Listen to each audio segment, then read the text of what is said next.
everybody, welcome to this channel. If you're new to this channel, my name is Dr. Naveen Paudel, and I've recently started this channel to provide some research advice to research active students or early career researchers. So this is a second episode of the research advice series. In the first episode, I provided some details on how to publish your undergrad research. But in this episode, I'm going to talk about how to identify predatory journals.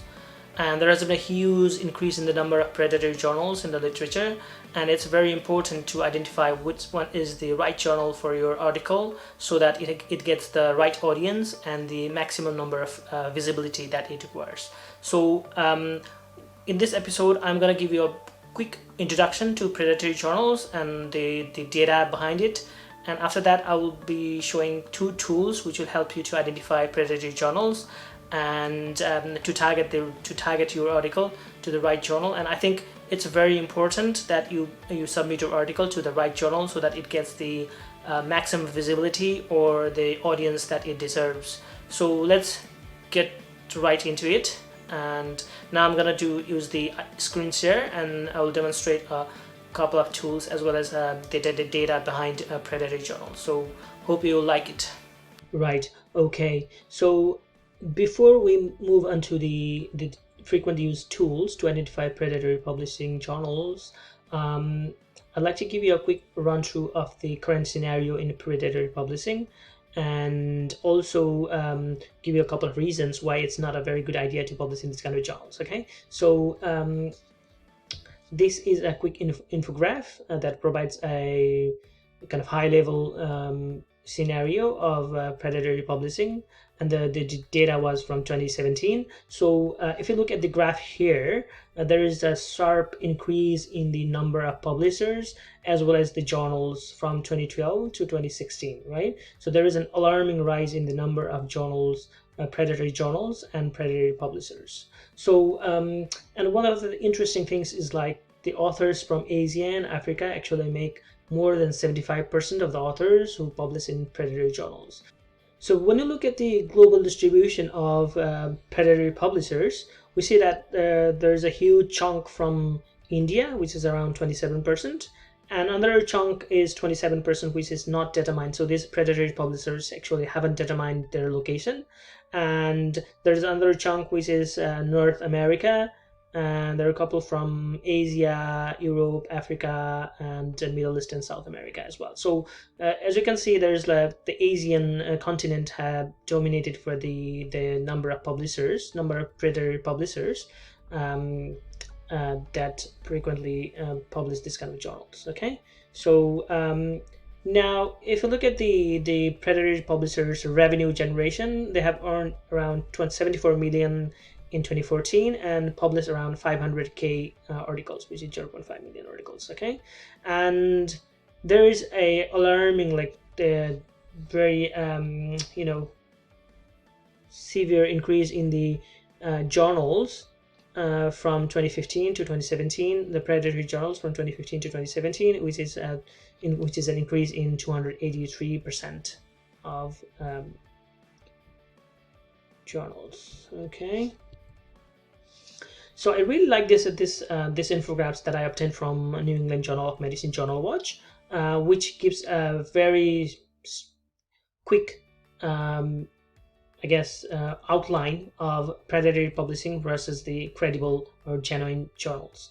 Okay, so in genuine journals, you have lots of processes there. There is a robust peer review system, in which your manuscript will go to a couple of two to three or even more experts, and they will evaluate your article and provide revisions, provide comments which you have to address and submit a revision. Sometimes your article might be rejected, and those sort of things. Whereas in predatory journals, they just welcome your article. Oh, greetings, we adore your research, without even going for peer review, and just publish the article as it is. And there is no robust peer review system. There are no revisions, there are no rejections or anything. They're just looking for money. And I see that there are lots of authors from developing countries actually publish in these journals because they want to, increase the number of articles in the journals to make them see that they are credible, when in fact they are not. Okay. Now, well, I wouldn't say that there are not any benefits of publishing short journals. So there are a couple of benefits which are really funny for me, funny to me. So one of the benefits in publishing short journals is you'll be a social media hero, or you'll have a short-term kind of fame in Facebook or Twitter or things like that among your colleagues who even don't know what academic publishing is. So they will get lots of likes and congrats and things like that of your published article, but in fact they wouldn't know that what is academic publishing or what are journals and things like that. So I think there is a short-term kind of a sense of benefit there in terms of being a social media hero or getting too many likes, but I don't think that that counts in your academic career. And the other one is having a sense of false achievement. Having a false sense of achievement, I guess, false sense of achievement that you have achieved, you have published in a really, in an academic journal or something like that. In fact, that wouldn't help anything in your academic career.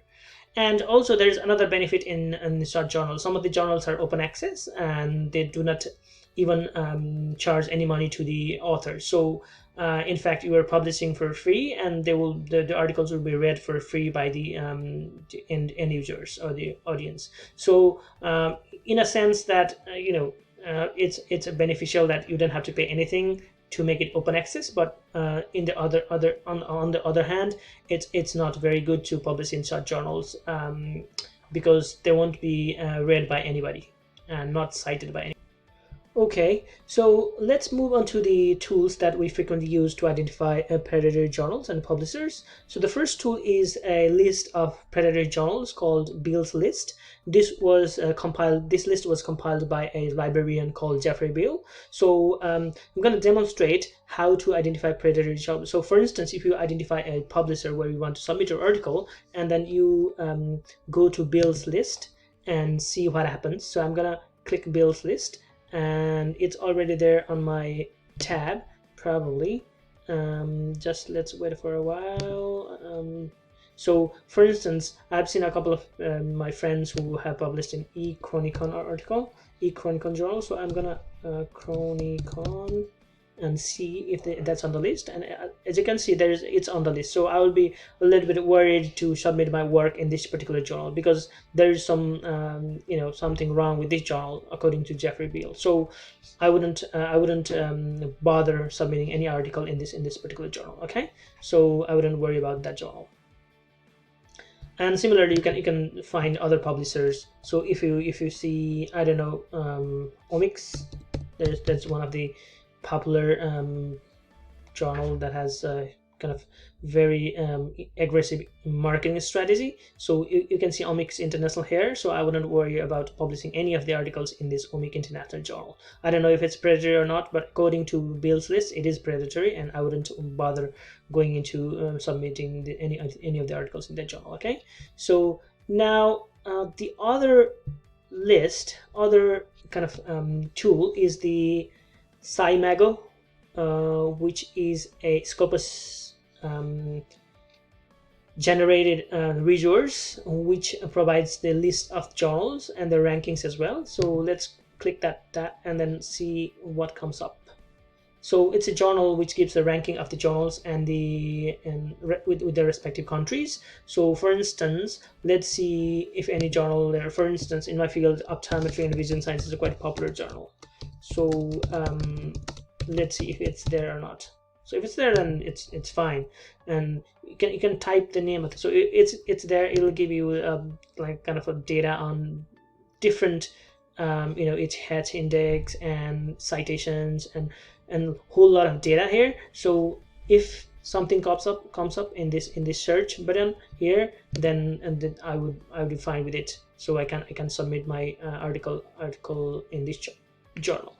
But if you don't see the publisher or the journal in this particular website, then I wouldn't bother submitting any articles in that journal. So the Beall's List. So remember that Beall's List is the list of journals that you shouldn't be going for, and the SciMago journal and CountryRank journal is the list of journals where you should be aiming for. So if you find any journals in this particular website, you go for that journal and submit your article. If you find any of the articles named on this Bill's list, then don't go for it. Don't bother submitting any of your articles in that particular journal. So those are the two tools that I frequently use to identify predatory journals, and I hope that you found that useful. So I wish you best of luck in your journal submission process. And if you have any comments or any suggestions regarding the content of this vlog, please feel free to email me or put your comments in the comment box below, and I'll try to address them as much as possible. So thank you for tuning in.